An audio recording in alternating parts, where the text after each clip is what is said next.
Bismillahirrahmanirrahim. Assalamualaikum warahmatullahi wabarakatuh.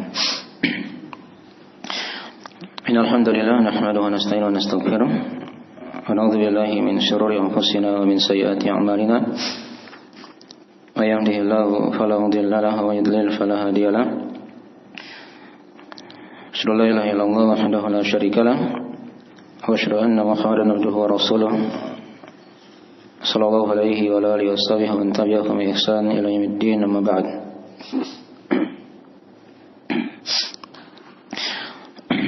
Wa nastaqal hadits kitabullah, khairul hadi Muhammadin sallallahu alaihi wa alihi wasallam, syarrul umuri muhdatsatuha, fa inna kulla muhdatsatin bid'ah wa kullu bid'atin dhalalah wa kullu dhalalatin finnar.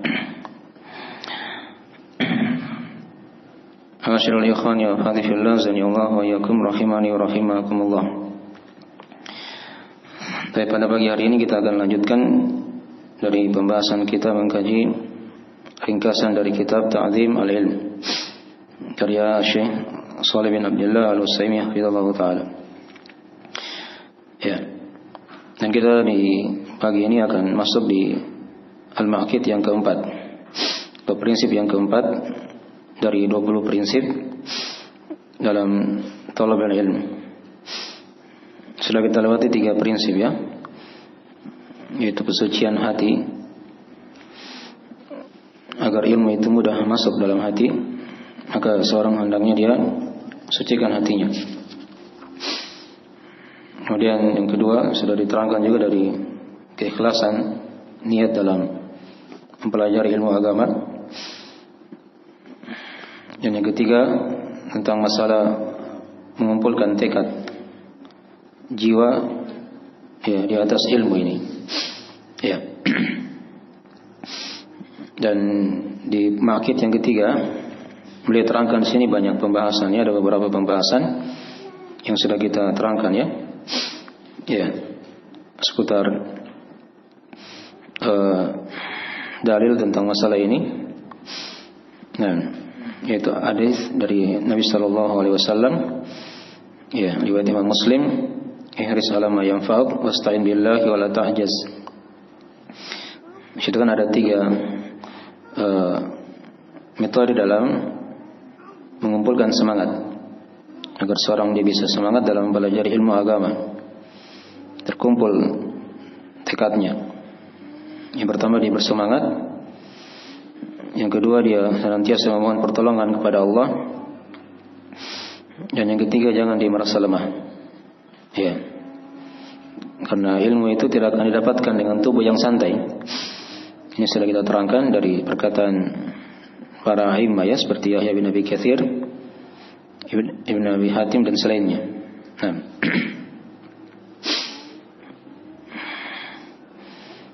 Kemudian juga sudah diterangkan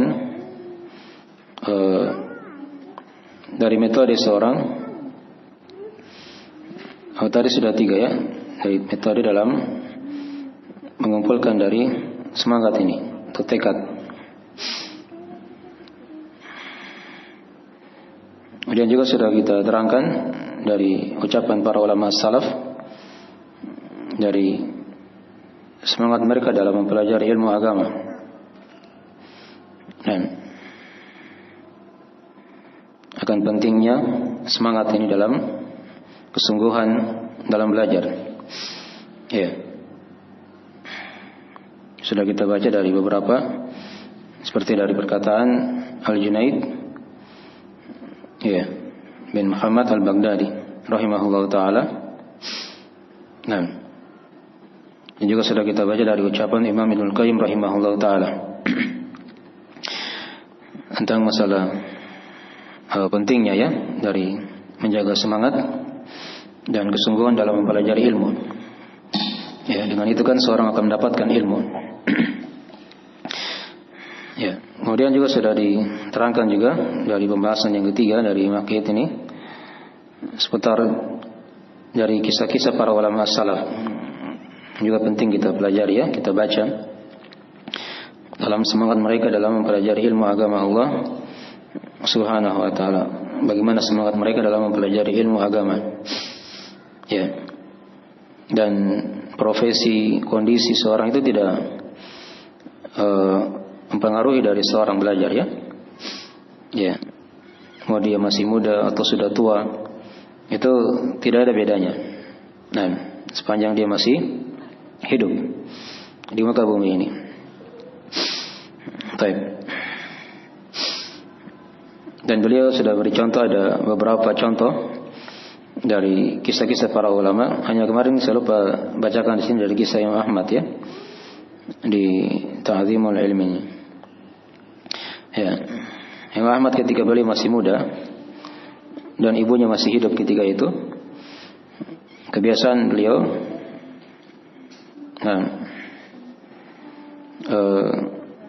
datang kepada majelis guru itu sebelum salat subuh ya, beliau sudah pergi ya, karena setelah subuh kan ada pelajaran di masjid. Hanya Imam Ahmad ini ketika itu belum lagi adzan, beliau sudah mau keluar ya, hanya ditahan oleh ibunya. Ini karena beliau menyayangi dari anaknya ya. Nah, situ ada perkataan yang bagus. Ya, ketika itu beliau ingin pergi, maka ibunya melarangnya. Kata ibunya, hatta yu'adzinan nasu aw yusbihu. Ya, jangan dulu pergi, nanti ketika manusia sudah adzan atau telah masuk waktu salat subuh. Ya. Baru boleh keluar. Seperti itu ya, dari hikmah para ulama di masa dahulu.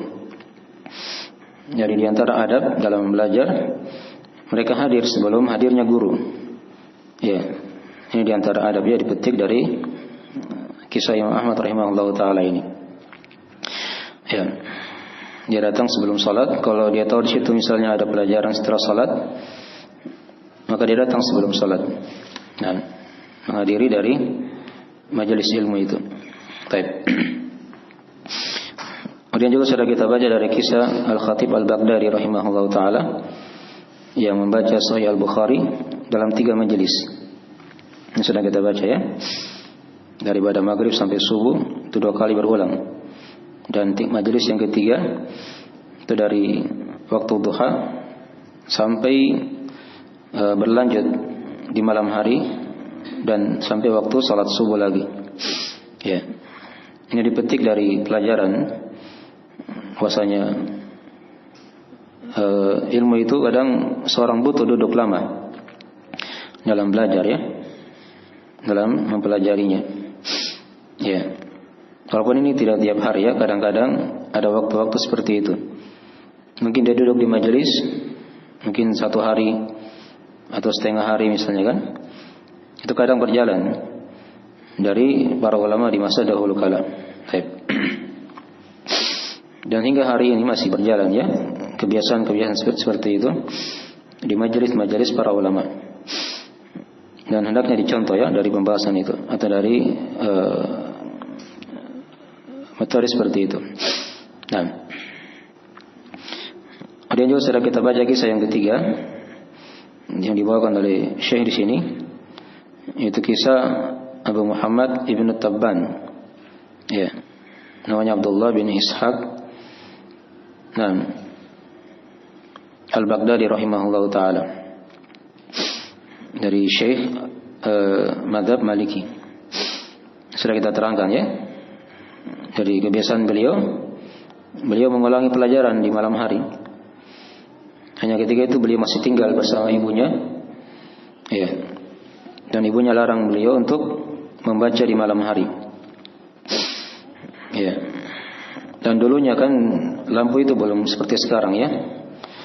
Belum ada listrik. Jadi mereka masih pakai lampu minyak ya, yang dibakar.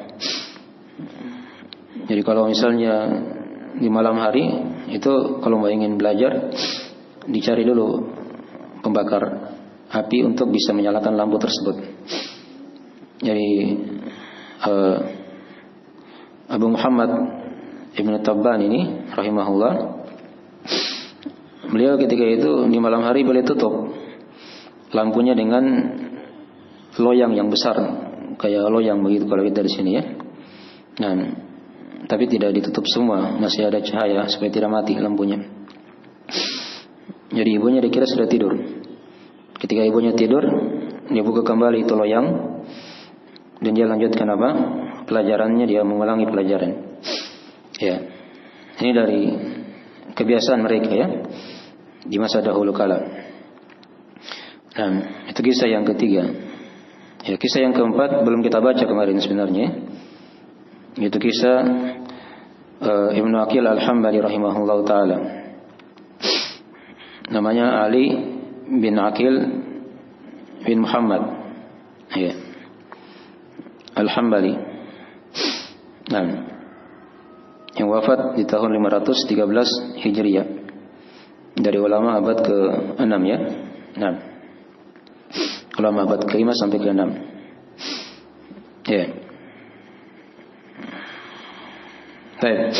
Itu ada perkataan yang bagus dibawakan di sini oleh Syekh hafizahullah taala dalam 2 bait syair. Ini beliau ucapkannya ketika beliau sudah berumur 80 tahun. Beliau ucapkan ketika beliau sudah berumur 80 tahun. Kata beliau, "Masyaba azami wala hazami wala khuluqi wala walai wala dini wala karami wa inna ma'tada sya'ri ghaira sibagatihi wa syaibu fi sya'ri ghairu syabi fil himami." Kata beliau rahimahullah ta'ala, tidaklah beruban atau menua dari semangatku atau tekadku dan juga dari keinginanku dan juga dari akhlakku. Jadi dimaklumi kan ketika itu kan beliau sudah tua ya, sudah di umur 80 tahun. Dan beliau berkata di situ, tidaklah menua, tidaklah beruban ya tekadku, keinginanku dan juga akhlakku. Wala walai wala dini wala karami, dan juga tidak beruban juga ya loyalitasku kepada ilmu. Tidak juga pada agamaku dan juga tidak pada kedermawananku. Ya, dermawan gitu ya, kebaikan. Nah, wa inna ma'tada sya'ri ghaira sibagatihi. Tapi yang berubah itu adalah rambutku. Nah, dari rambut jadi maklumi kan, dulunya mungkin masih hitam, ketika masuk di usia 80 tahun itu dimaklumi, itu sudah kebanyakannya sudah putih semua. Ya, yang berubah itu adalah rambutku, karena dia tidak lagi seperti semula. Nah, wa syaibu fi sya'ri ghairu syaibi fil himami. Nah, dan uban itu pada rambut bukan uban pada tekad dan cita-cita. Ya. Jadi mungkin seorang ketika dalam kehidupan dia menua, itu kan sudah sunatullah berjalan ya. Ya. Kalau dia diberi umur panjang oleh Allah Subhanahu wa taala, maka dia akan dapati masa tua. Ya.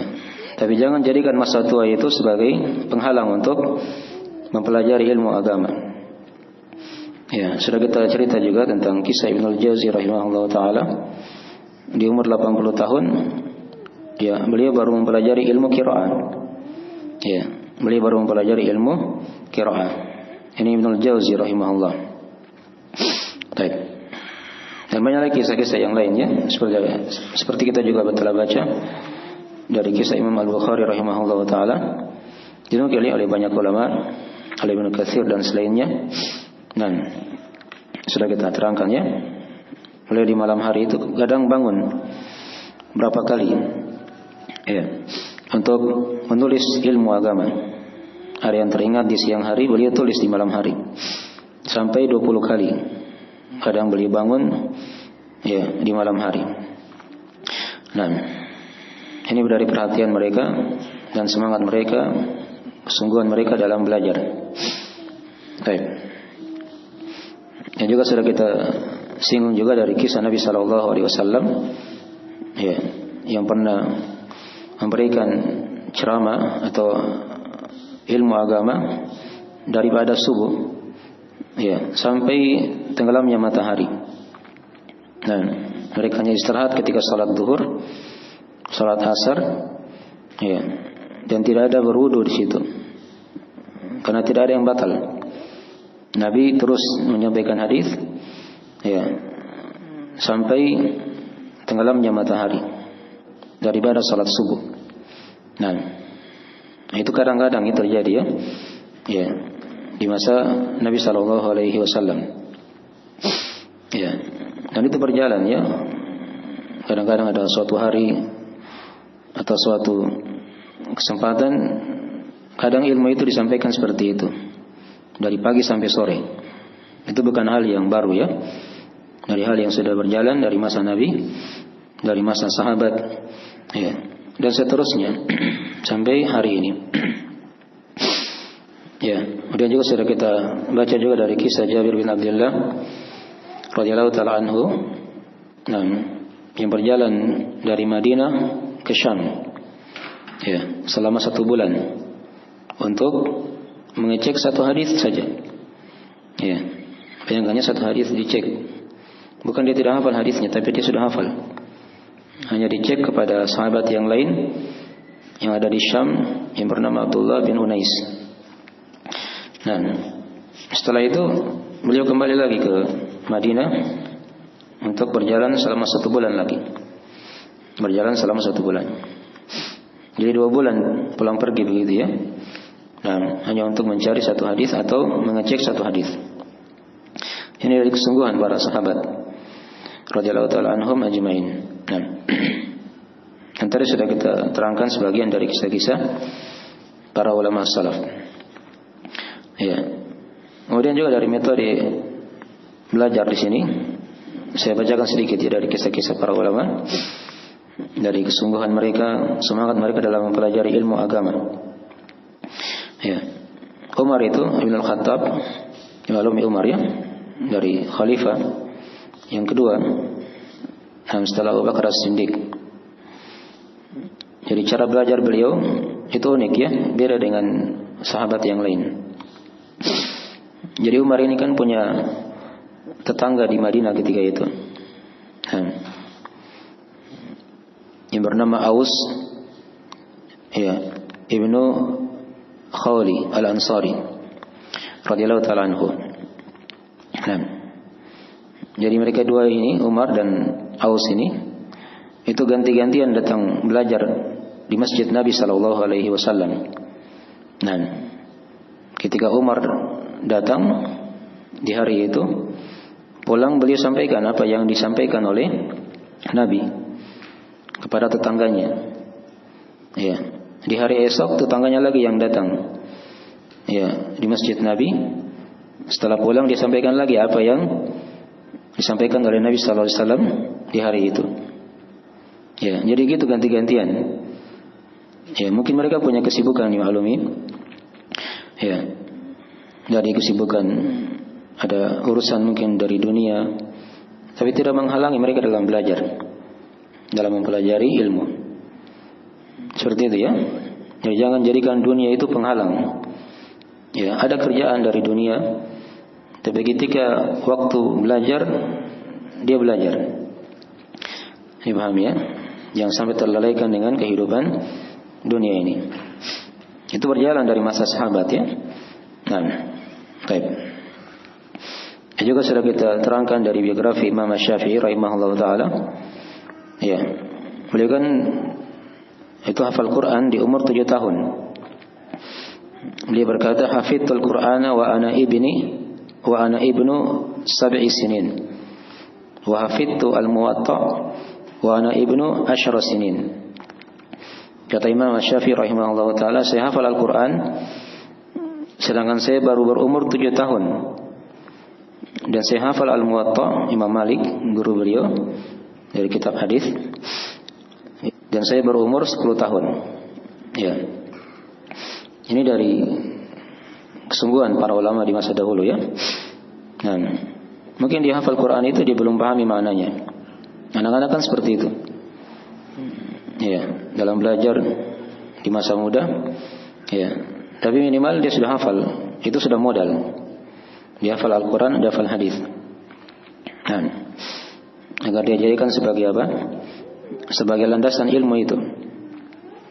Nah, nanti di masa dewasanya baru dia mendalami dari ilmu Al-Quran itu. Tafsirnya misalnya, dari hadis juga seperti itu.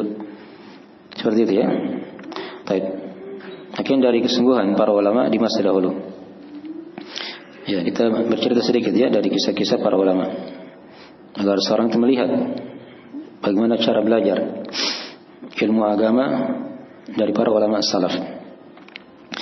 Ya. Kemudian juga dari kisah yang lain lagi yang tidak ada di sini ya, kita tambahkan di sumber yang lain.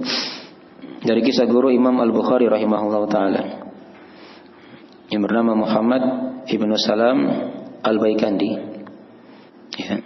Muhammad bin Salam Al-Baikandi ya. Ini dari guru Imam Al-Bukhari rahimahullah ta'ala. Beliau pernah di suatu majelis ya, di majelis guru yang sedang mengimla pelajaran. Nah, pulpen beliau patah. Pulpen beliau apa? Patah. Maka ketika itu dia bicara di majelis, al-qalam bidinar. Ya, satu pulpen 1 dinar. Nah, maksudnya dia ingin beli satu pulpen 1 dinar. Harga seperti itu ya. Itu sekarang berapa kalau dinar ya? Mungkin puluhan ribu atau ratusan ribu. Nah, pulpen itu kan dah seperti itu harganya. Mungkin kalau harga normalnya kan 3.000 rupiah kalau kita di sini ya. 5.000. Ya, tapi ini dibeli dengan harga 1 dinar, 1 mata uang emas. Karena berharganya pulpen di waktu itu. Ya, dia tidak meluput dari ucapan guru yang sedang mengimla pelajaran. Nah, jadi mereka rela mengorbankan hartanya untuk ilmu agama. Ini dari pelajaran-pelajaran ya kita lihat. Maka ketika beliau sudah ucapkan itu, 1 pulpen 1 dinar, maka orang-orang di situ melemparkan pulpen ke dia. Ya, mau dibeli semua pulpennya dengan harga 1 dinar. Sehingga berterbangan kata beliau pulpen kepadaku. Ya. Ini dari kisah ya. Dari guru Imam Al-Bukhari rahimahullah ta'ala. Ya. Kemudian ada kisah yang lain lagi. Ya. Ini kita masih bercerita ya tentang kisah-kisah para ulama. Yaitu Yahya bin Ma'in. Nah, rahimahullah ta'ala. Ini juga dari ulama ahli hadis. Ya, di masa dahulu. Kata beliau, kuntu atau katabtu biyadayya atau biyadi hadhihi 600,000 hadis. Ya. Atau 600,000 hadisin. Ya, kata beliau, aku menulis dengan tanganku 600.000 hadis. Ya, 600.000 hadis, bukan 600 hadis ya. 600.000 hadis. Beliau tulis dengan tangannya sendiri. Ya, di masa dahulu tidak ada komputer, tidak ada laptop, tidak ada HP. Ya, mereka nulis pakai tangan. Itu sampai 600.000 hadis beliau tulis dengan tangan sendiri. Ya, ini dari kesungguhan para ulama di masa dahulu ya. Nah, kemudian juga dinukil dari sebagian ulama yang lain dari Ubaid ibnu Ya'ish rahimahullah ta'ala. Ya, kata beliau, aqamtu 30 sana ma akaltu biyadi atau biyadayya bil laili kanat ukhti talaqamani wa ana aktubul hadis. Ya, kata beliau, aku tinggal selama 30 tahun. Maksudnya beliau belajar ya. Nah, dan aku tidak pernah makan dengan tanganku di malam hari.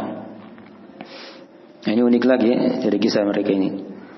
Jadi di malam hari itu dia makan hanya bukan lewat jalur tangannya. Terus makan pakai apa? Ya, kata beliau, saudariku yang menyuapkan di mulutku, dan sementara aku lagi menulis apa? Hadis Rasulullah sallallahu alaihi wasallam. Ya, ini berjalan sampai 30 tahun. Ya, ditemani oleh saudarinya. Di malam hari saja ya. Jadi dia lagi menulis, saudaranya apa? Ketika waktu makan disuapi dia makanan seperti itu. Ya, nanti tidak ada waktu untuk apa? Ambil makanan saja. Dan mungkin kalau di sekarang ini tidak ada yang seperti ini ya. Nah, tapi demikianlah dari apa keunikan para ulama di masa dahulu kala. Nah, baik. Ada kisah yang lain lagi dari Imam An-Nawawi rahimahullah taala. Segera semua dikenal ya. Pengarang Riyadhus Shalihin. Ya.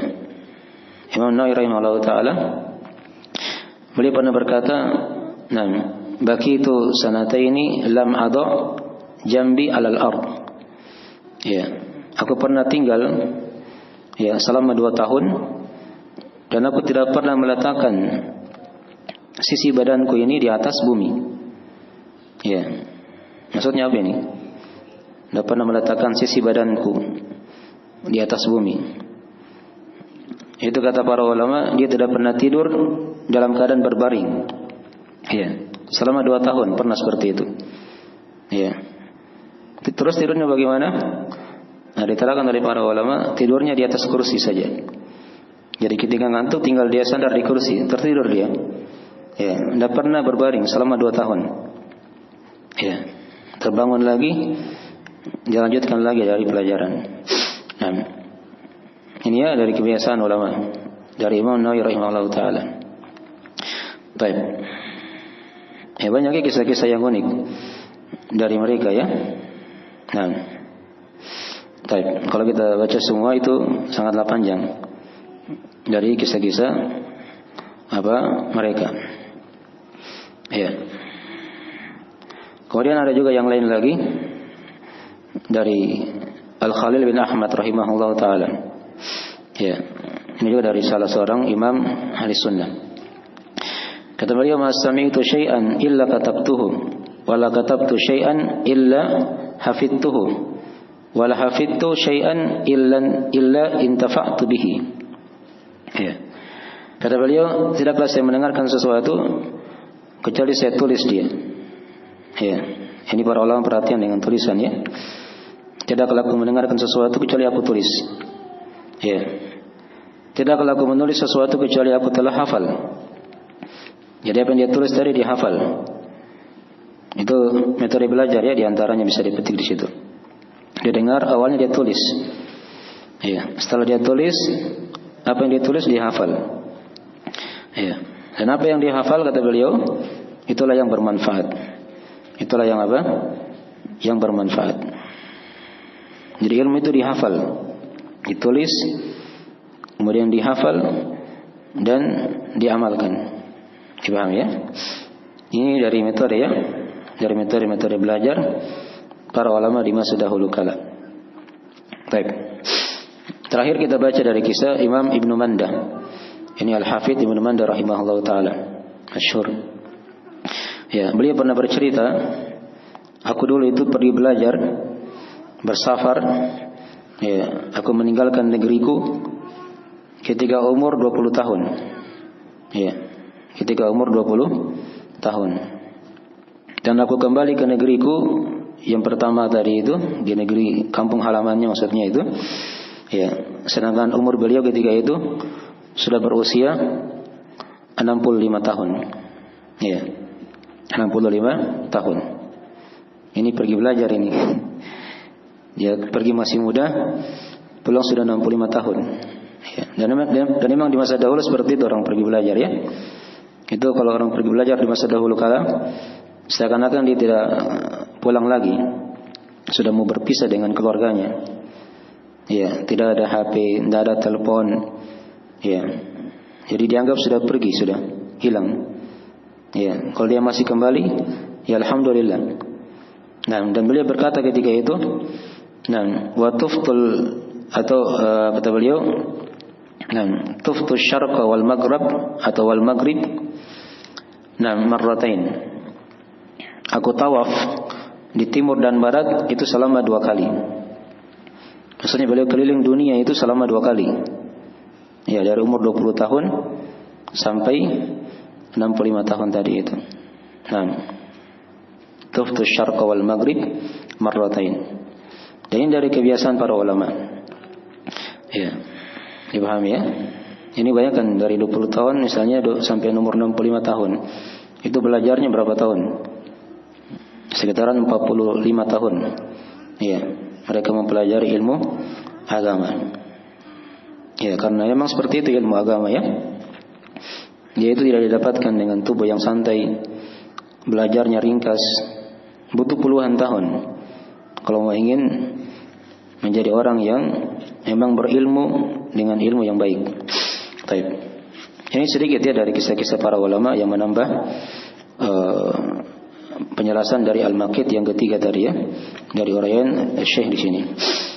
Baik, sekarang kita masuk di Al-Maqit yang keempat. Ya. Maqit yang keempat kata Syekh hafizahullah taala. Naam, al-maqid ar-rabi' sarful himmati fihi ila ilmi al-Qur'an wa sunnah. Ya. Naam, sarful himmati fihi ila ilmi al-Qur'an wa sunnah. Yaitu mengarahkan tekad, ya, fokus dari itu, cita-citanya pada ilmu Al-Quran dan ilmu sunnah. Baik. Ini juga ya dari metode belajar, dari prinsip dalam mempelajari ilmu agama. Nah, jadi dia fokusnya di situ pada ilmu Al-Quran dan ilmu hadis. Ya, karena dua ilmu ini kan yang menjadi landasan dari agama kita. Ya, Nabi kan terangkan dalam hadisnya kan dalam riwayat Imam Malik dari Abu Hurairah radhiyallahu taala anhu, di mana kata Rasulullah sallallahu alaihi wasallam, taraktu fikum syai'aini.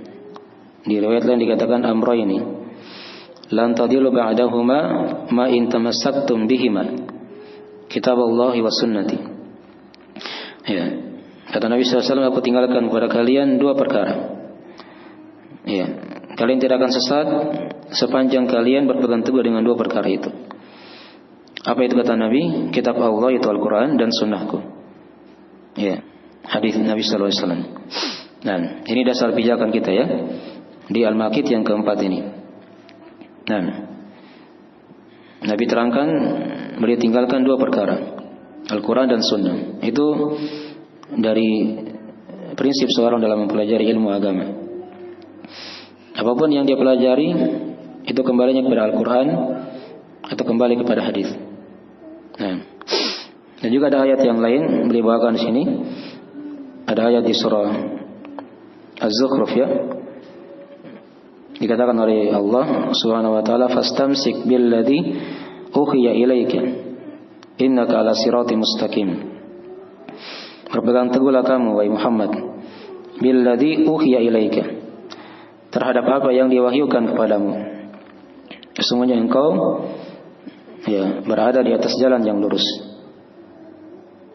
Ya, di surah Az-Zukhruf nanti lihat ya di ayat ke-40 lebih 42 atau 43 ini. Nah. Ya, dimaklum ya, fastamsik billadzi uhiya ilaik. Dikatakan kan? Maka berpegang teguhlah kamu wahai Muhammad dengan apa yang diwahyukan kepadamu. Ya, kata para ulama, Nabi kan diwahyukan itu kan 2 dari wahyu kan? Itu Al-Quran dan sunnah, al-hadis. Dipaham ya? Itulah yang diperintah oleh Allah untuk berpegang teguh dengannya. Kalau dia berpegang teguh dengan 2 perkara itu, kata Allah, innaka ala sirati mustaqim, maka sungguh kamu telah berada di atas jalan yang lurus. Itulah jalan yang lurus. Ya. Jadi ini 2 ayat ya, atau 2 dalil ya. 1 ayat dan 1 hadis yang sudah kita terangkan tadi dari pijakan di Al-Maqit yang keempat ini. Nah, karena ilmu itu kan kata para ulama ada 2 macam. ada dua macam. Ya, ada ilmu yang bermanfaat, ada ilmu yang tidak bermanfaat. Ya, itu kesimpulan dari ilmu dari ilmu ya yang ada di muka bumi ini. Ada ilmu yang bermanfaat, ada ilmu yang tidak bermanfaat. Ilmu yang bermanfaat ini itulah ilmu yang seluruhnya kembalinya kepada Al-Quran dan Sunnah. Ya. Adapun ilmu yang tidak bermanfaat itulah ilmu-ilmu yang tidak ada kaitannya dengan Al-Quran dan Sunnah. Bahkan dia tidak dipelajari ya harusnya. Nanti kita akan terangkan. Ya. Itu dari secara global ya. Ilmu itu.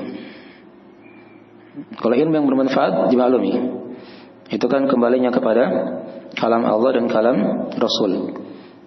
Kembalinya kepada Al-Quran atau hadis Rasulullah sallallahu alaihi wasallam. Nah, dari sini akan bercabang di bawahnya ilmu-ilmu yang lain. Ya, ilmu-ilmu yang lain. Dari ilmu yang bermanfaat tadi itu. Misalnya contoh, ada yang dikatakan ilmu-ilmu alat. Ya, ilmu-ilmu alat. Di mana alat-alat ini tujuannya untuk memahami apa? Al-Quran dan Sunnah. Ya, seperti ilmu bahasa Arab. Ya, ini penting dia pelajari agar bisa memahami Al-Quran dan Sunnah. Ada nanti ilmu misalnya tajwid agar dia bisa membaca Al-Quran dan baca hadis misalnya kan, terutama Al-Quran ya. Nah, dari cara membacanya. Itu ilmu alat namanya. Itu yang dipelajari. Ya, ada juga nanti ilmu usul-usul seperti usul fikih. Itu juga di antara ilmu yang dipelajari untuk memahami Al-Quran dan Sunnah. Bagaimana cara berdalilkan.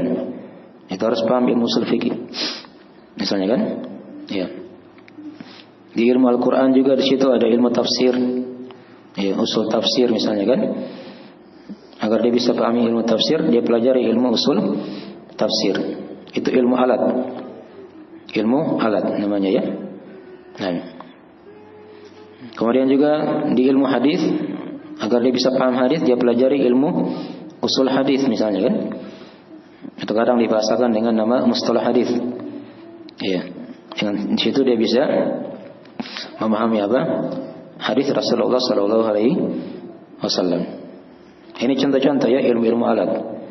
Ilmu bahasa, ilmu qiraat tadi, membaca Al-Quran, ilmu usul, ada usul tafsir, usul fikih, ya, ada usul hadis, gitu ya. Ini dari ilmu-ilmu yang merupakan ilmu alat dipelajari ya. Kalau mau ingin kuat dalam ilmu, ya. Karena semua dari ilmu-ilmu tadi itu diibaratkan bagaikan pelayannya atau pembantunya yang melayani apa? Ilmu Al-Quran dan ilmu apa? Hadis tadi itu. Dipahami ya? Itu yang dipelajari. Ya, sepanjang apa umur masih di dalam diri kita. Sepanjang Allah masih memberi umur, itu yang dipelajari. Dan baik. Adapun selain daripada itu masuk di ilmu-ilmu yang tidak ada manfaatnya. Ya, kalau ulama memberi contoh seperti Syekh di sini memberi contoh seperti ilmu sihir. Ya, dikatakan juga ilmu tapi tidak ada manfaatnya. Bahkan berbahaya. Ketika dia pelajari ilmu sihir kan, ini bertentangan dengan Al-Quran dan Sunnah. Nah, dipahami ya?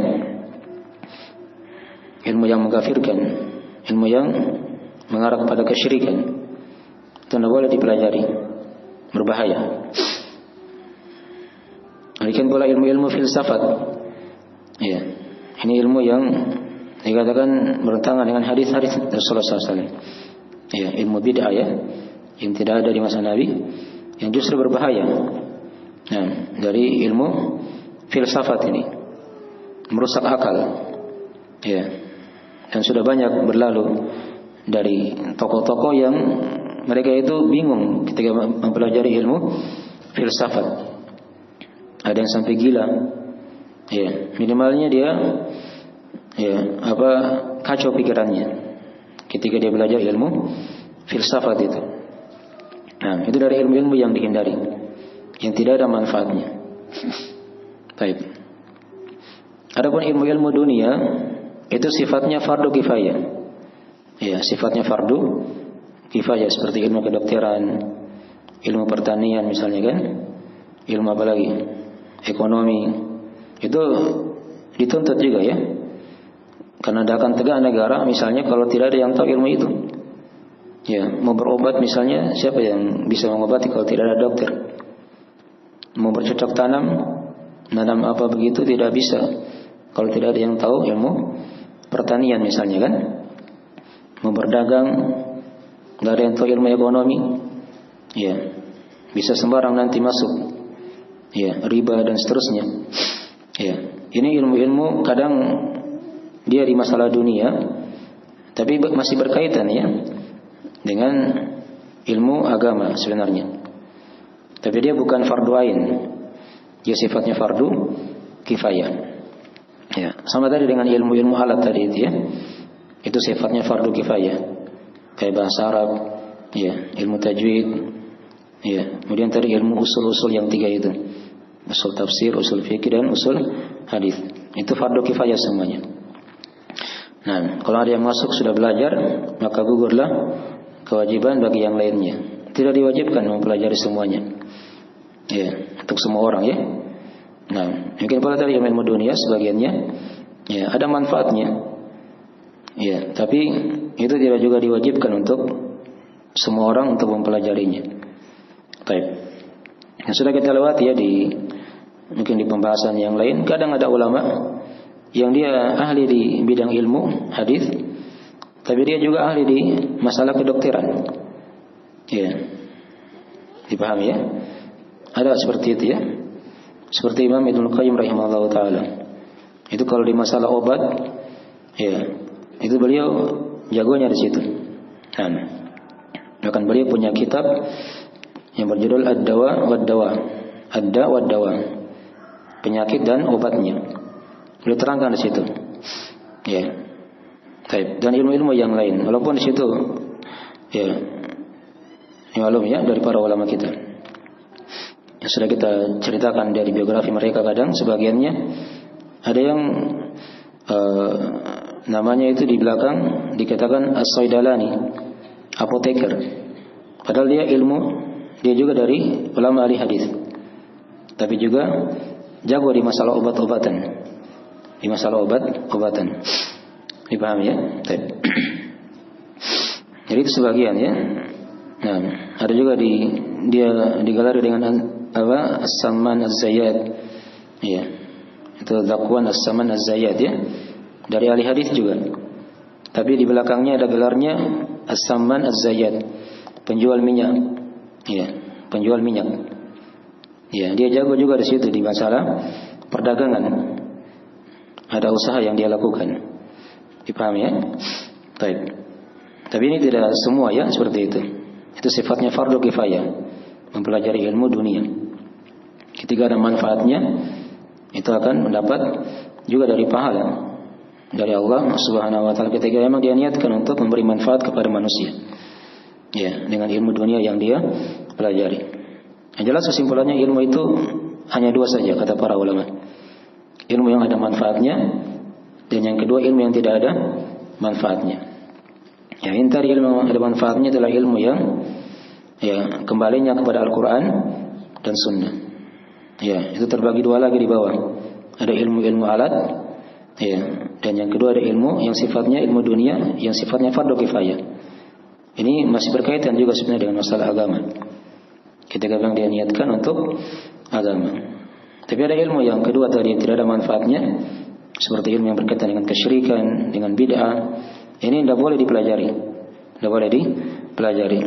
Ya, berbahaya untuk dipelajari ya, ilmu-ilmu yang seperti itu. Baik. Nah, kita sekarang fokus pada ilmu yang pertama kan, dimaklumi, yaitu ilmu Al-Quran dan Sunnah. Ya, di masa Nabi dan para sahabat, itu kan tidak ada ilmu bahasa Arab di situ. Ya, tidak ada ilmu tafsir, ilmu usul fikih, misalnya kan, atau ilmu tajwid. Karena para sahabat itu orang-orang yang paham semua dari ilmu-ilmu itu. Tidak perlu mereka belajar itu. Tidak perlu mereka belajar misalnya bahasa Arab, karena mereka sudah pandai, sudah ahlinya di bahasa Arab. Demikian pula di ilmu tafsir misalnya, tidak perlu mereka pelajari lagi usul tafsir, ya, atau mustalah hadis. Ya, dipahami ya? Itu belum muncul ilmu-ilmu yang kita pelajari di masa sekarang ya. Nah, terus kenapa sekarang muncul ilmu-ilmu ini? Kenapa ada ilmu bahasa Arab, ilmu usul tadi yang sudah diterangkan, ilmu alat? Karena orang-orang belakangan semakin jauh zamannya dari para sahabat, dari para tabi'in, dari generasi terbaik, itu semakin banyak masuk hal-hal yang dari luar dimasuki begitu ya. Nah, dari bahasa-bahasa luar misalnya bercampur dengan bahasa Arab misalnya, sehingga perlu dibedakan di situ. Ya. Masuk keyakinan-keyakinan, hal-hal yang merusak, masuk bid'ah-bid'ah. Ini kondisi orang-orang belakangan. Ya, sehingga mereka butuh untuk mempelajari ilmu-ilmu alat tadi itu. Tapi di masa Nabi dan para sahabat tidak ada ilmu itu. Ya, tidak ada ilmu tersebut. Karena mereka masih terjaga ilmunya. Dipahami ya? Baik. Oleh karena itu di sini ada perkataan yang bagus. Ya, jadi tadi sudah ada kesimpulan di sini ya. Dari metode belajar agama. Ya.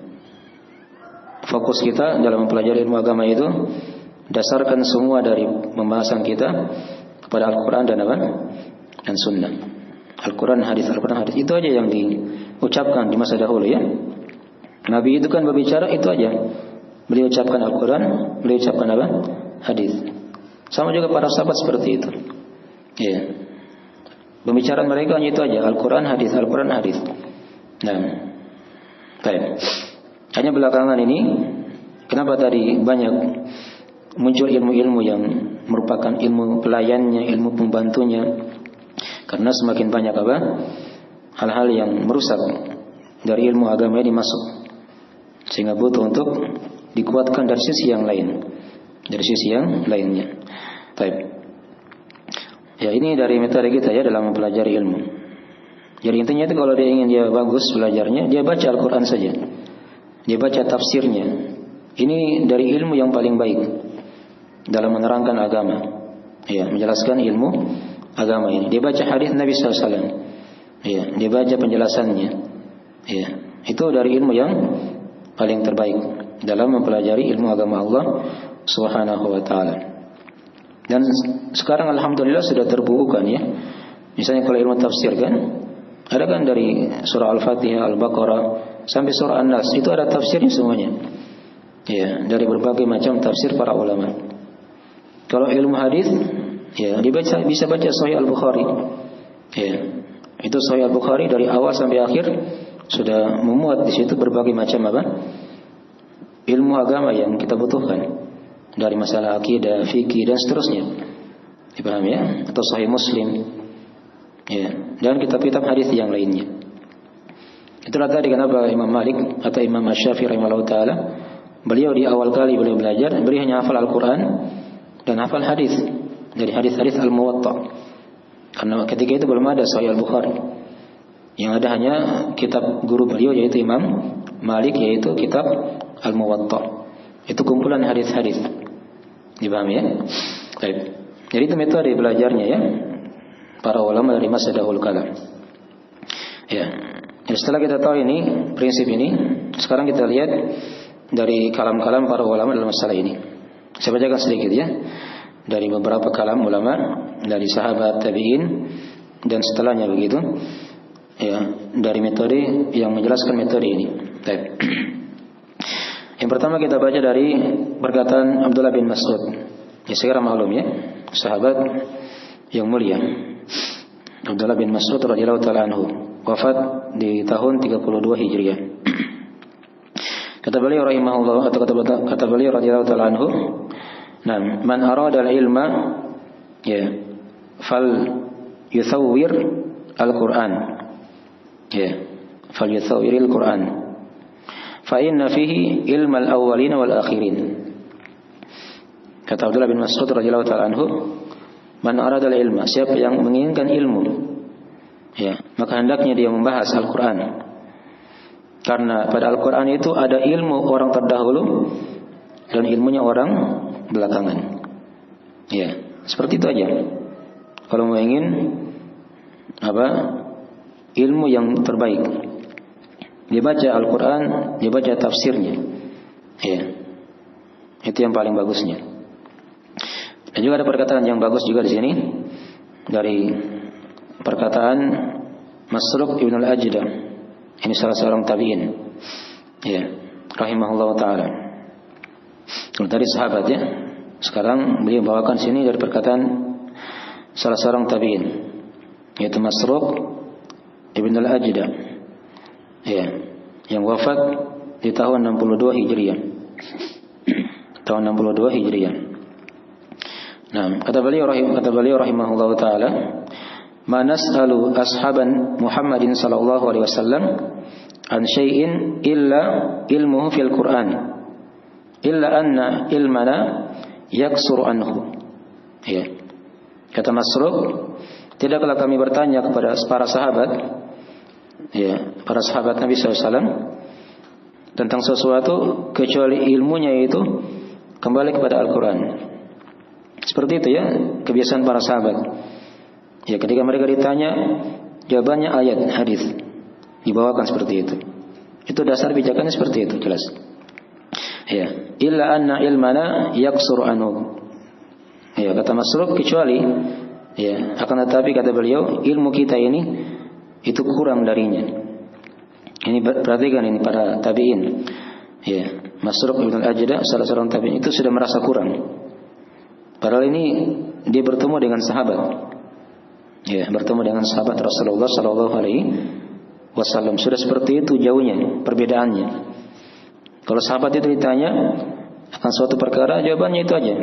Mereka bacakan ayat, bacakan apa? Hadis. Tapi kita, kata beliau, kata Masruq, ini sangat kurang di situ. Ya, sangat kurang. Ya, kadang orang kalau ditanya dia putar-putar aja jawabannya. Dia bawakan ucapannya sendiri, ya, pendapatnya sendiri dan seterusnya. Tidak ada kadang dia bawakan ayat atau hadis. Ya, ini kalau orang-orang belakangan ya. Nah, terlalu panjang bicaranya, tapi hanya putar-putar saja, tidak ada arahnya. Kalau di masa dahulu kala itu jelas mereka arahnya. Ya, ketika ditanya akan suatu perkara, mereka jawab dengan ayat dan hadis. Ya, kadang ringkas ucapan mereka tapi sudah dipahami. Sudah dipahami. Dipahami ya? Baik. Ini dari perkataan tabi'in. Baik. Kita lihat lagi dari perkataan yang lain lagi dari ulama setelahnya.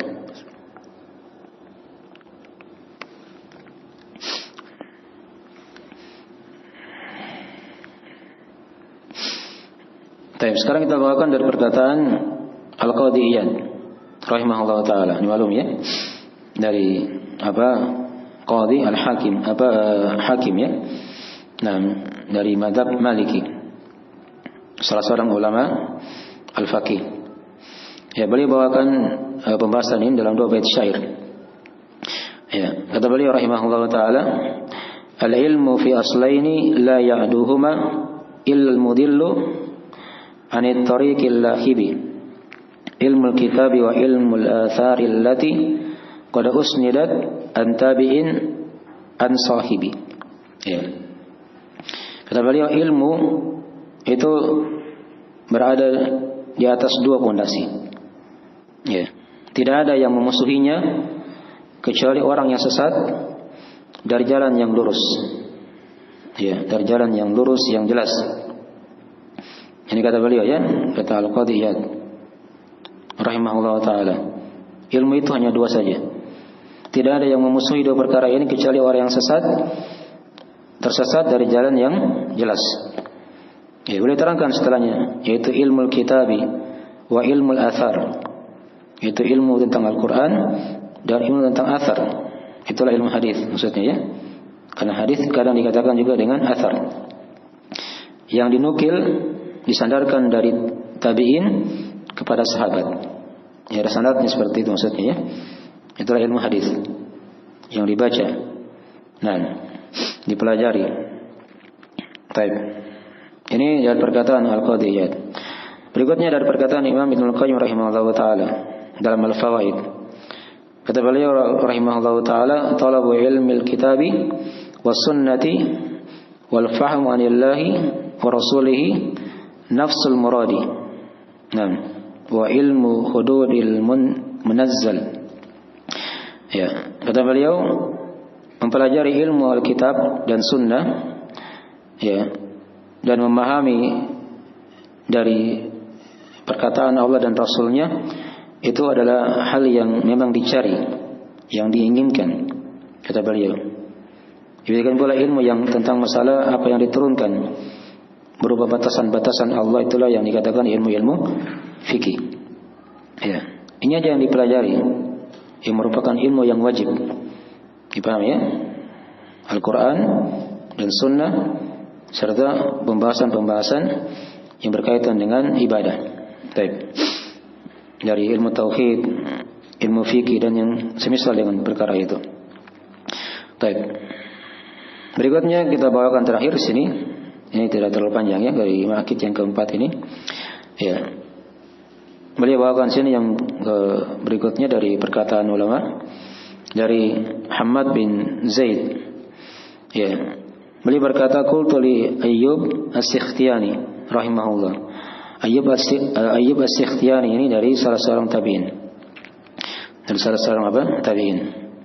Nah, beliau wafat di tahun 131 Hijriah. Nah, dari salah seorang tabi'in. Jadi Hamad bin Zaid ini adalah tabi'in. Nah, baik. Beliau pernah berkata kepada Ayyub As-Sikhtiyani rahimahullah taala, ya, al-ilmu al-yawma akthar au fima taqaddam. Ya, faqala al-kalamu al-yawma akthar wal ilmu fima taqaddama akthar. Ya. Kata Hamad bin Zaid kepada Ayyub As-Sikhtiyani, guru beliau, ilmu pada hari ini lebih banyak atau ilmu yang ada pada orang-orang terdahulu? Ya, maksudnya sekarang kalau mau diperbandingkan begitu ya, mana yang lebih banyak ilmu di masa kita ini atau di masa orang terdahulu, di masa sahabat? Ya, jadi mereka ini kan tabi'in. Nah, ditanya kepada tabi'in. Apa kata jawaban Ayyub As-Sikhtiyani ini, seorang tabi'in? Kata beliau, al-kalamul yawma aktsaru. Ya, pembicaraan di masa kita ini, di hari ini, itu lebih banyak. Ya, sedangkan ilmu pada masa terdahulu itu lebih apa? Lebih banyak. Ya, jawaban beliau bagi seperti itu ya, ringkas saja. Jadi kata beliau, kalau orang berbicara di masa kini itu banyak bicaranya. Ya, tapi sedikit apa? Ilmunya maksudnya ya. Kalau di masa dahulu kala ilmunya yang lebih banyak, sedikit apa? Bicaranya. Jadi begitu ya. Ini sudah bisa dibedakan ini antara masa sahabat dan masa tabi'in, sudah seperti itu jauhnya perbedaannya. Ya. Coba kita lihat kan orang-orang belakangan ya. Dari para ulama kita itu kan ketika menjelaskan ilmu itu kan memang apa, di sebagian ulama butuh untuk diterangkan panjang lebar.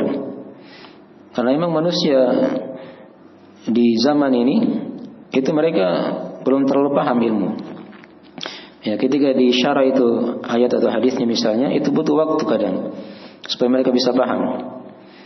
Ya, beda kalau di ulama terdahulu, di masa Nabi, di masa para sahabat, di masa para tabi'in, itu kadang mereka ketika dibacakan ayat hadis tidak perlu disyarah terlalu panjang. Ya, karena mereka sudah paham maknanya. Karena orang-orang belakangan itulah tadi yang sudah diterangkan ya. Ya, karena mereka butuh harus di penjelasan lebih banyak. Ya, karena banyak yang masuk sudah dari hal-hal yang di luar dari ilmu agama itu masuk bercampur dengan ilmu agama. Nah, sehingga butuh dipisah, dibersihkan, dipilah dia, ya, dan seterusnya seperti itu ya. Nah, itu dari kondisi ya, gambaran kondisi belajar sahabat, tabi'in, dari orang-orang terdahulu dengan orang-orang di masa sekarang.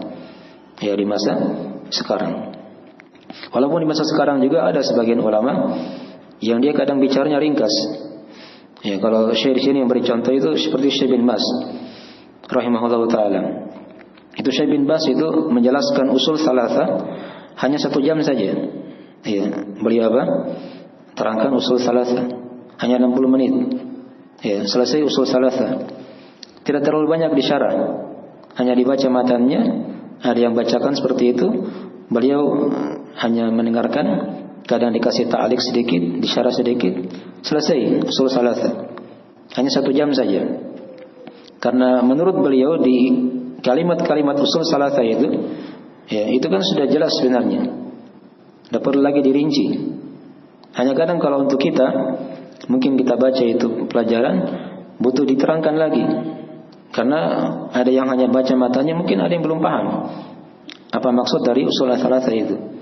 Tapi kalau di sisi mereka kadang di ulama-ulama terdahulu atau di ulama-ulama yang sudah tua, yang sudah bergelut dengan ilmu agama, kadang mereka tinggal baca matan, itu sudah bisa dipahami apa isi dari buku itu. Dipahami ya? Baik. Bahkan diterangkan oleh Syekh di sini, itu Syekh bin Baz rahimahullahu taala, beliau mengulangi usul salasa itu dalam hidupnya itu lebih 100 kali. Ya, lebih 100 kali beliau tamatkan buku itu. Ya, buku Salatul Usul, 3 pondasi agama itu, tentang pertanyaan di alam kubur. Karena pentingnya buku itu diulang-ulangi. Dipahami ya? Nah, di sini juga ada pelajaran yang lain lagi kata para ulama. Seorang itu hendaknya dia ya mengulang-ulangi ilmu agama. Jangan selesai satu buku dipindah lagi buku yang lain. Dalam keadaan buku yang dia pelajari tadi itu belum mungkin. Belum apa? Belum mungkin. Jangan kita ya, Syekh bin Baz saja seperti itu modelnya. Beliau ulangi usul salasa sampai lebih 100 kali. Diulang-ulangi dalam kehidupan. Ya, di satu masjid di sebuah kota kata beliau ya ketika itu. Nah, jadi seperti ini ya dari metode belajar kadang. Nah, jadi ada ilmu yang dia ulang-ulangi, tapi ada ilmu yang lain lagi di waktu yang lain mungkin dia pelajari lagi. Kalau di bidang yang lainnya ya, di bidang yang lain. Tapi ada ilmu yang terus dia ulangi dalam kehidupan. Itu dari penggambaran-penggambarannya seperti ilmu akidah. Ya, dan tadi sudah diterangkan dari metode di sini Syekh. Ya, seorang ketika dia belajar, dia fokuskan itu pada ilmu Al-Quran dan ilmu Sunnah Rasulullah SAW. Kalau kita pelajari dari buku-buku Syekh Muhammad bin Abdul Wahhab rahimahullah taala juga seperti itu ya. Itu usul salasa itu kan isinya seperti itu aja. Al-Quran dan hadis. Ada ucapan beliau tapi sedikit saja. Lihat juga buku Fadlul Islam misalnya kan. Fadlul Islam, nanti kita buka ya setelah buku ini. Ada kitab Fadlul Islam. Ya, Fadlul Islam itu isinya seperti itu juga. Beliau jelaskan tentang keutamaan Islam, bab demi bab itu isinya Al-Quran dan hadis. Ya, kadang beliau bawakan ucapan para sahabat. Sedikit dari ucapan beliau rahimahullah taala. Kadang beliau kasih komentar, tapi sedikit saja. Jarang beliau kasih komentar. Isinya ayat Al-Quran dan hadis atau ucapan para sahabat. Dipahami ya? Itu metode dalam belajar ya. Nah, seperti itu. Baik. Jadi dia berusaha seperti itu ya. Dia pelajari apapun, dia cari dalilnya dari Al-Quran atau hadis. Tidak mungkin ada perkara agama kalau tidak ada dalil dari Al-Quran atau hadis. Kapan ada perkara tidak ada dalilnya, berarti itu bukan ada perkara agama. Dipahami ya? Tapi itu aja yang dia fokuskan dalam masalah ini. Tapi ingat tadi ya, ada ilmu-ilmu yang menunjang, yang membantu untuk memahami Al-Quran dan hadis. Itu juga penting dipelajari, seperti bahasa Arab, ya, ilmu usul tadi yang sudah kita terangkan ya. Itu penting juga dipelajari agar dia semakin mapan dalam mengenal ilmu Al-Quran dan ilmu hadis tadi itu. Baik. Mungkin dari metode-metode, dari cara belajar, dari prinsip dalam mempelajari ilmu agama Allah Subhanahu wa taala. Ini selesai sudah dari Al-Maqit yang keempat. Al-Maqit yang kelima ini panjang ya. Nanti kita uraikan di lain waktu. Insyaallah taala.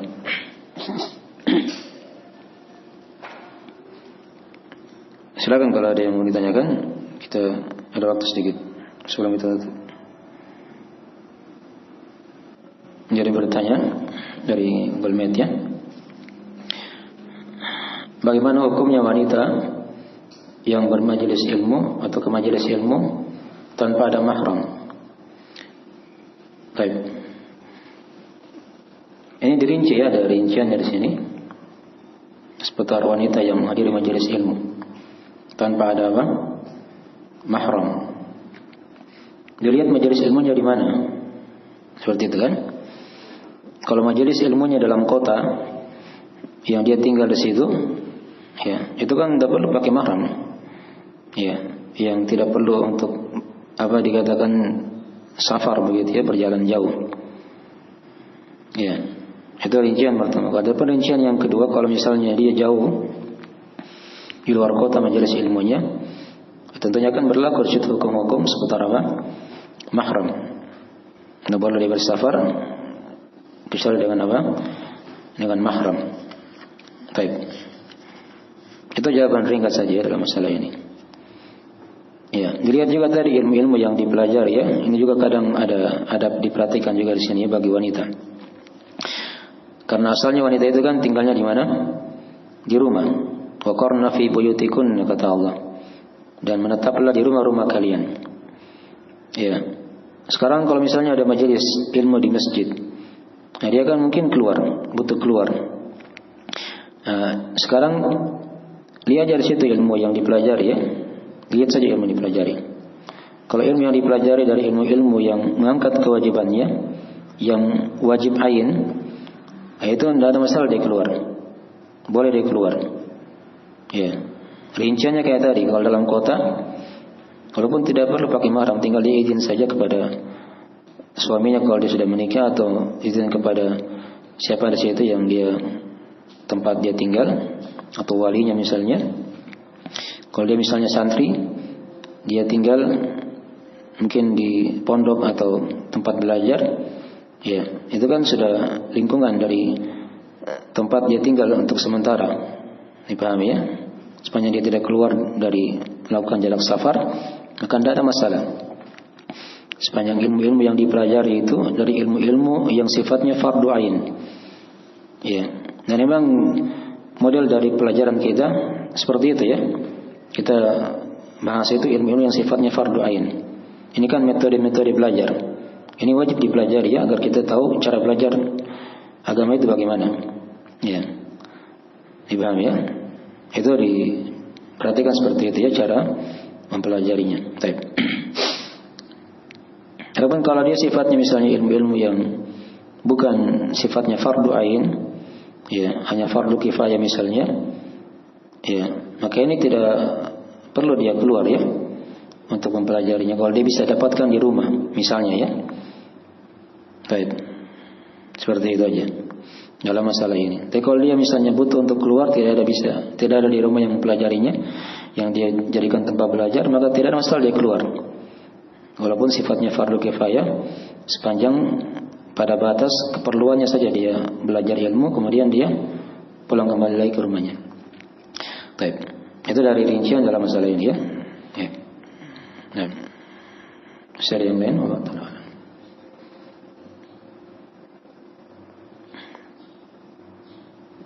Ya. Insyaallah nanti kita lanjutkan. Mungkin ini dekat Ramadan ya. Mungkin nanti kita akan bahas masalah-masalah puasa insyaallah taala sebelum masuk Ramadan. Nanti kita lihat waktunya masalah ini ya, kapan, apakah di hari Sabtu atau di hari Ahad. Ya, jadi kita berhenti di Al-Maqit yang keempat. Insyaallah taala nanti kita akan lanjutkan lagi prinsip yang kelima di sesi yang lain atau berikutnya ya, insyaallah taala. Dan jika ada kekurangan mohon dimaafkan. Kita akhiri majelisnya. Assalamualaikum warahmatullahi wabarakatuh. Assalamualaikum warahmatullahi wabarakatuh.